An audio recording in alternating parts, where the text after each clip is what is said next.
जब भी कोई कंपनी फ्यूचर में क्या करेगी, वो जब वो एकदम सीना तान के बताती है ना कि उनके फ्यूचर प्लान्स क्या है, यहाँ तक पहुँच जाएगी, तब सबसे पहले ये देखना ज़रूरी है कि उन्होंने पास्ट में क्या किया था।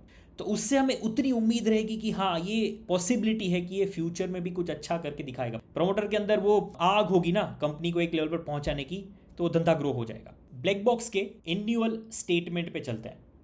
2018 में 730 करोड़ का करीबन सेल्स था कंपनी का, उसके सामने 15 करोड़ का नेट प्रॉफिट था। उसके बाद क्या हुआ, 2018 से 2019 में क्या हुआ, 700 करोड़ के सेल्स से 1800 करोड़ का रेवेन्यू आ गया, मतलब करीबन ऑलमोस्ट 3 गुना। और उसके सामने नेट प्रॉफिट में क्या हुआ, 15 करोड़ से नेगेटिव। और हमने देखा है ना कि अगर प्रॉफिटेबिलिटी नहीं रहेगी तो स्टॉक प्राइस पे इंपैक्ट आ सकता है, बिजनेस के ग्रोथ पे इंपैक्ट आ सकता है। कहीं ना कहीं रेवेन्यू बढ़ा पर कंपनी जो पिछले 2 सालों से प्रॉफिटेबल थी वो लॉस मेकिंग हो गई। फिर 2019 से 2020 में क्या हुआ, 1800 करोड़ का जो सेल्स था वो करीबन 5000 करोड़ तक पहुंच गया। उसके सामने जो 80 करोड़ का लॉस था 2019 में, राइट, वो अगेन वापस दूसरी बार भी 80 करोड़ का लॉस रजिस्टर किया। मतलब कहीं ना कहीं रेवेन्यू बढ़ा पर कहीं ना कहीं कंपनी लॉस मेकिंग हो गई। ये तो बहुत खराब बात है भाई, कंपनी तो डूबती जा रही है। तो सबसे पहले चलते हैं कि ये इस दौरान स्टॉक के प्राइस में क्या हुआ। 19 का रिजल्ट आया, मार्च का रिजल्ट करीबन मई मंथ में आता है। मई 2019 में जब रिजल्ट आया तो उसके बाद क्या हुआ, फिर उसके बाद मई 2020 का जब रिजल्ट आया उसके बाद क्या हुआ, ये दो मूव देखते हैं। ओके, आपके सामने ब्लैक बॉक्स का चार्ट दिख रहा है, इसको ध्यान से देखो। 2019 का मई मंथ, यहाँ पर करीबन इसका रिजल्ट आया होगा। यहाँ पर ये प्राइस है करीबन 20 रुपये के आसपास। वहाँ से रिजल्ट खराब था, रिजल्ट खराब था, लॉस मेकिंग हो गई कंपनी। जो पिछले 2-3 साल से प्रॉफिटेबल थी वो लॉस में चली गई। यहाँ से ये मूव देखो, एक साल में कंपनी 20 रुपये से 90 रुपये पहुँच गई। उसके बाद 2020 के मई मंथ में भी इसका रिजल्ट आया, करीबन यहाँ पर 50 रुपये की थी कंपनी। रिजल्ट आया, रिजल्ट बहुत ख़राब आया, 80 करोड़ का लॉस। उसके बाद भी ये देखो।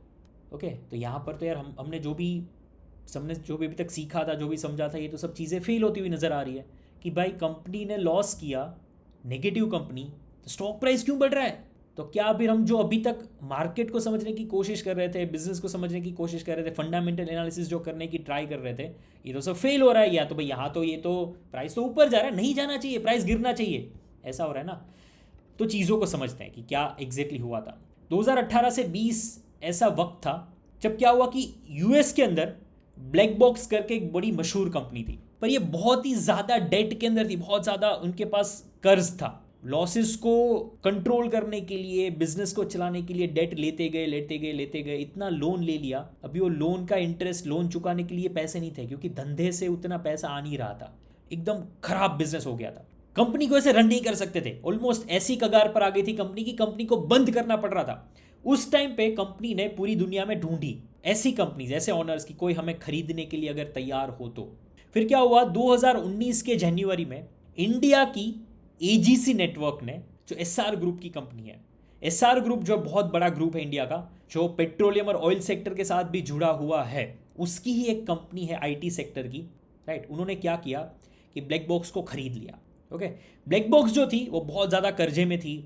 उस टाइम पे एजीसी नेटवर्क ने करीबन 140 करोड़ रुपए पे ब्लैक बॉक्स खरीद लिया। बहुत सस्ती डील उस टाइम पे ये मानी जा रही थी, न्यूज़ मीडिया में बहुत चर्चा में थी ये चीज़ें।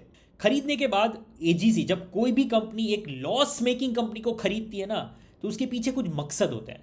उन्होंने क्या सोचा कि भाई एजीसी नेटवर्क, हम इंडिया में भी फाइबर ऑप्टिक लगाने का, नेटवर्किंग का काम कर रहे हैं, तो अगर हमें यूएस का कोई कंपनी मिल गया तो हमारे लिए यूएस का पूरा मार्केट ओपन हो जाएगा। क्योंकि एजीसी नेटवर्क ने जो ब्लैक बॉक्स खरीदी, वो उस टाइम ब्लैक बॉक्स रेवेन्यू तो कर रही थी, करीबन 5000 करोड़ का रेवेन्यू उस टाइम भी कर रही थी, पर लॉस मेकिंग थी। तो सबसे पहले एजीसी ने क्या किया कि यूएस के बड़े बड़े क्लाइंट का एक्सेस मिले, इसके लिए पहले ब्लैक बॉक्स को खरीद लिया और उसके बाद कॉस्ट कटिंग चालू कर दी। यूएस में ऑफिस की बजाय यहाँ पर बेंगलोर में ऑफिस डाल के वहाँ से पूरा मैनेज करना चालू कर दिया और जितना हो सके बेटर करने की कोशिश करी। ओके, और फिर क्या किया कि 2021 में एजीसी नेटवर्क ने, क्योंकि चीज़ें थोड़ी थोड़ी बेटर होती हुई दिखी एजीसी नेटवर्क को, तो उसने क्या किया, अपना खुद का नाम बदल दिया। क्योंकि उन्होंने देखा कि भाई ब्लैक बॉक्स का नाम जो है ना, वो पूरे यूएस में, और सिर्फ यूएस में नहीं, ग्लोबल लेवल पर भी बहुत बड़ा नाम है, और उसके मुकाबले एजीसी नेटवर्क का नाम उतना कोई जानता नहीं था। तो एजीसी नेटवर्क ने क्या किया, खुद का नाम ही बदल दिया और उसका नाम कर दिया ब्लैक बॉक्स लिमिटेड।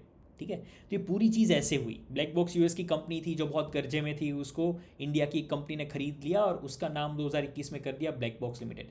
रिजल्ट आया, रिजल्ट लॉस मेकिंग आया, पर उस टाइम पे ये मर्जर हो गया था, एजीसी नेटवर्क ने यूएस की ब्लैक बॉक्स को खरीद लिया था। तो उसके बाद क्या हुआ कि यूएस के जो भी बिजनेस थे, जो भी क्लाइंट थे, जो भी यूएस के ब्लैक बॉक्स के क्लाइंट जो पैसा दे रहे थे हर साल, अभी वो किस में ऐड होने लगा, किसके पीएनएल स्टेटमेंट में ऐड होने लगा? एजीसी नेटवर्क के, मतलब इंडिया की ब्लैक बॉक्स के। ओके, ध्यान से सुनिएगा। तो यहाँ पर जो आपने ये बहुत बड़ा जंप देखा, 700 करोड़ से 1800 करोड़ का, और वहाँ से 5000 करोड़ का, ये जो बहुत बड़ा जंप आपने देखा ना, ये इसका नतीजा है। क्योंकि पहले एजीसी नेटवर्क ने कभी भी, आप 5000 छोड़ो, एजीसी नेटवर्क ने 2014 से लेकर 2018 में कभी भी 1000 करोड़ तक भी क्रॉस नहीं किया था। 700 किया था। अचानक से 1800 करोड़ हो जाना, ये वही नतीजा है कि उन्होंने जो यूएस की ब्लैक बॉक्स को खरीद लिया था। तो अभी यूएस की ब्लैक बॉक्स का बिजनेस जो है, उसका रेवेन्यू जो है सालाना, वो इंडिया की ब्लैक बॉक्स के बुक्स में दिखने लगा। इसकी वजह से ओवरनाइट बिजनेस बड़ा दिखने लगा। ओके, करीबन 700 से 1800, 2.5 गुना से ज़्यादा जंप हो गया। ओके, ये जो भी जंप था ना, ये कोई ऐसा नहीं था कि इंडिया की ब्लैक बॉक्स, मतलब इंडिया की एजीसी नेटवर्क के क्लाइंट अचानक से बढ़ गए, अचानक से डिमांड बढ़ गई, ऐसा कुछ नहीं था। ठीक है, ये सिर्फ वो बिजनेस को जो अपने में शामिल किया था उसकी वजह से ये चीज़ें हुई थी। लॉस क्यों हुआ, जो हमें बुक्स में जो नज़र आ रहा है, ये लॉस क्यों हुआ?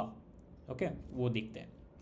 ग्लोबल बिजनेस जैसे ही खरीदा यूएस का, तो उसके खर्चे भी इंडिया की बुक्स में आ गए। और आप एक बात ध्यान से सोचने की कोशिश करो कि यूएस का जो भी बिजनेस खरीदा था एजीसी नेटवर्क ने, वो लॉस मेकिंग था, तभी जाके खरीद पाए। अगर प्रॉफिटेबल होता तो क्यों कोई बेचता? तो जो खर्चे थे वो भी इंडिया की बुक्स में जुड़ गए। रेवेन्यू 700 करोड़ से 18 करोड़ तक पहुंच गए, तो साथ ही साथ में खर्चे भी बहुत तेज़ी से बढ़ गए, और वो खर्चे और ज़ोरों शोरों से बढ़े। इसके चलते यहाँ पर 15 करोड़ के नेट प्रॉफिट से 80 करोड़ के लॉस में आ गई कंपनी। चीज़ें और क्या हुई देखते हैं।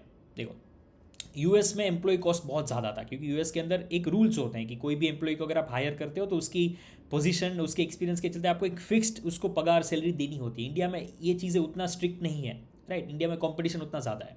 उसके बाद यूएस में जितने भी एक्सपेंसिव ऑफिसेस थे, वो सबको उन्होंने कैंसिल आउट कर दिया, उसको थोड़ा कॉस्ट कटिंग करके सस्ती जगह पर उन्होंने लीज पर जगह पे ले ली, ये सब किया।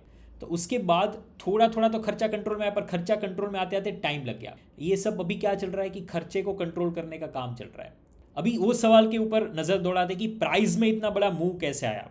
जैसे ही बिजनेस, ग्लोबल बिजनेस इंडिया में आ गया, तो लोगों ने क्या सोचा, लोगों ने ये नहीं देखा कि ये भाई ये तो लॉस मेकिंग है, 80 करोड़ का लॉस कर रही है। लोगों ने ये नहीं देखा, इन्वेस्टर्स ने ये नहीं देखा। इन्वेस्टर ने ये सोचा कि 700 करोड़ की ब्लैक बॉक्स का रेवेन्यू अचानक से 2 साल में 5000 करोड़ तक पहुंच जाना, मतलब कहीं ना कहीं उसके हाथ में बहुत बड़े कस्टमर्स हाथ लगे हैं। अभी कंपनी को क्या करना है, सिर्फ कभी कंपनी को सिर्फ खर्चे पे काबू लेना है। तो कहीं ना कहीं अभी जो माइनस नेगेटिव नेट प्रॉफिट दिख रहा है, वो आज नहीं तो कल प्रॉफिटेबल हो जाएगा, और वो बहुत ज़्यादा प्रॉफिटेबल हो जाएगा। क्योंकि रेवेन्यू बड़ा है, तो कहीं ना कहीं जब खर्चे कम करेंगे तो ये प्रॉफिट भी बहुत ज़ोरों शोरों से बढ़ जाएगा। और इसी कहानी के चलते, इसी उम्मीद के चलते इन्वेस्टर्स ने बहुत ज़ोरों शोरों से यहाँ पर ख़रीदारी करी, और ये दोनों बड़े मूव उसके चलते आए। यहाँ पर पहला मूव कि जहाँ पर 20 रुपये से 90 रुपये तक स्टॉक पहुँच गया, दूसरा मूव कि जहाँ पर 50 रुपये से करीबन 300 रुपये तक स्टॉक पहुँच गया, राइट? तो ये दोनों बड़े मूव ऐसे आए हैं। ओके, इससे हमें एक और चीज़ सीखने को मिलेगी, जो सिर्फ ये कंपनी में नहीं पर कहीं पर भी आप अप्लाई कर सकते हो, कि पीएनएल स्टेटमेंट देखना, सिर्फ पीएनएल स्टेटमेंट से कोई भी अंदाज़ा लगाना काफ़ी नहीं होता है। आपको उसके पीछे की कहानी समझनी बहुत ज़रूरी है कि हो क्या रहा है। ओके, अभी चीज़ क्या हुई, फिर से चलते हैं पीएनएल स्टेटमेंट पे। हम चलते हैं मई 2021 पर। मई 2021 के एरिया को मार्क करते हैं। ये है करीबन मई 2021। मई 2021 में प्राइस था करीबन 280 रुपीज़। अभी आप एक बात देखो, वहाँ से स्टॉक प्राइस बिल्कुल नहीं बढ़ा है, उल्टा ज़ोरों शोरों से गिरा है। जो 280 का प्राइस था वो कुछ ही टाइम में 100 रुपीज़ तक आ गया। और ये कब हुआ, जब अच्छे रिजल्ट आने के बाद। तो यहाँ पर एक और चीज़ हमारे लिए समझने वाली बात क्या है, क्योंकि सिर्फ कंपनी का अच्छा रिजल्ट देख के कंपनी के अंदर या बिजनेस के अंदर एंट्री नहीं करनी चाहिए, क्योंकि हो सकता है कि उसके बाद आपको बहुत बड़े फॉल का सामना करना पड़े। अब ये सवाल का जवाब ढूंढने की कोशिश करते हैं कि स्टॉक गिरता क्यों है।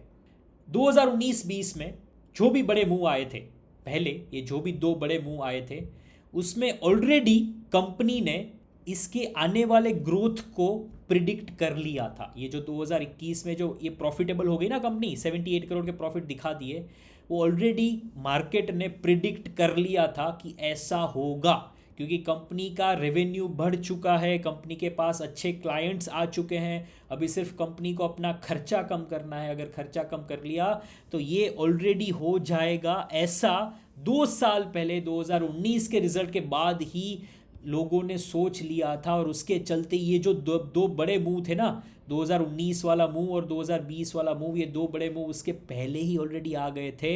तो जब अच्छा रिजल्ट आया 2021 के बाद, तो स्टॉक प्राइस वहाँ से और ज़्यादा ऊपर नहीं जाता है, बल्कि वहाँ पर प्रॉफिट बुकिंग आ जाती है। ये चीज़ को समझना बहुत ज़रूरी है। इससे आपको ये पता चलेगा कि मार्केट एक्चुअली काम कैसे करता है।